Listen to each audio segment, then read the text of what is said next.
In practice the pressure rise in an IC SI engine, SI engine मतलब petrol engine, during the combustion is lower than that in air standard auto cycle for same heat input, because वो कह रहा है कि अगर मैं compare करूं pressure rise को पेट्रोल इंजन में किसके साथ, इन प्रैक्टिस प्रैक्टिकल आपका जो पेट्रोल इंजन होता है और एयर स्टैंडर्ड ऑटो साइकिल पे जो काम करने वाला पेट्रोल इंजन होता है, अगर उसके मैक्सिमम प्रेशर यानी कंबशन प्रेशर को कंपेयर करूं तो क्या डिफरेंस होता है।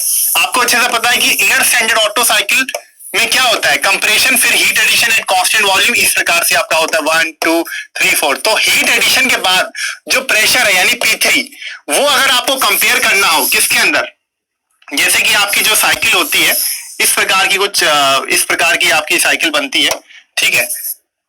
अगर मैं कंपेयर करता हूं इस प्रकार से आपकी साइकिल बनती है, ठीक, कुछ इस प्रकार से आपकी साइकिल बनेगी आपकी, ठीक है। तो ये साइकिल आपकी प्रैक्टिकल हो गई, practical auto cycle. Practical auto cycle आपकी कुछ इस प्रकार से बनती है आपकी, और एयर स्टैंडर्ड ऑटो साइकिल आपकी ये है। दोनों में अगर हम कंपेयर करें कि कंबशन के बाद जो प्रेशर हो रहा है, ठीक है, एयर स्टैंडर्ड ऑटो साइकिल वो ऑटो साइकिल जो किसी एजम्पशन पे बेस्ड होती है, किसके, एयर स्टैंडर्ड एजम्पशन पे बेस्ड होती है। तो क्यों ऐसा होता है कि जो प्रैक्टिकल ऑटो साइकिल है उसमें जो मैक्सिमम प्रेशर होता है वो ज्यादा होता है, जो मैक्सिमम प्रेशर है आफ्टर हीट एडिशन वो ज्यादा होता है as compare to air standard auto cycle. What is the reason, क्योंकि एयर स्टैंडर्ड ऑटो साइकिल किसी एजम्पशन पे बेस्ड होती है। अगर हम ऑप्शन को देखें, variable specific heat and dissociation, practical auto cycle के अंदर वेरिएबल स्पेसिफिक हीट होती है और डिसोसिएशन होता है, okay. Detonation in the farther region from the spark plug, leakage past the piston rings या resistance to the flow in the air filter.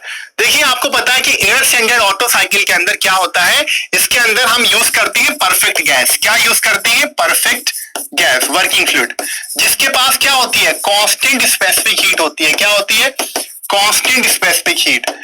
तो constant specific heat होने की वजह से आपकी टेम्परेचर के साथ वेरी नहीं करती स्पेसिफिक हीट। दूसरा, नो केमिकल चेंज, किसी प्रकार का केमिकल चेंज नहीं होता। डिसोसिएशन क्या है, केमिकल चेंज है, किसी प्रकार का केमिकल चेंज नहीं होता। ये दो कारण की वजह से इनके अंदर जो प्रेशर राइज होता है ज्यादा नहीं हो पाता। लेकिन प्रैक्टिकल में क्या होता है, प्रैक्टिकल के अंदर जो प्रैक्टिकल ऑटो साइकिल होती है उसके अंदर वेरिएबल स्पेसिफिक हीट होती है आपकी वर्किंग सब्सटेंस की, और डिसोसिएशन जिसको कहते हैं क्या, डिसोसिएशन एक केमिकल चेंज होता है। It is a chemical change जिसमें आपका जो मॉलिक्यूल होता है वो डिसोसिएट हो जाता है, ब्रेक हो जाता है हाई टेम्परेचर पे। तो ये दोनों चीजें आपकी किसमें होती हैं, प्रैक्टिकल ऑटो साइकिल में, पेट्रोल इंजन में होती हैं, जो कि एक एयर स्टैंडर्ड ऑटो साइकिल में नहीं होती हैं, ओके। इस वजह से आपके प्रैक्टिकल ऑटो साइकिल में, पेट्रोल इंजन में कंबशन के बाद जो प्रेशर होता है वो ज्यादा राइज करता है, okay. Is it clear to all of you, यही रीजन होता है।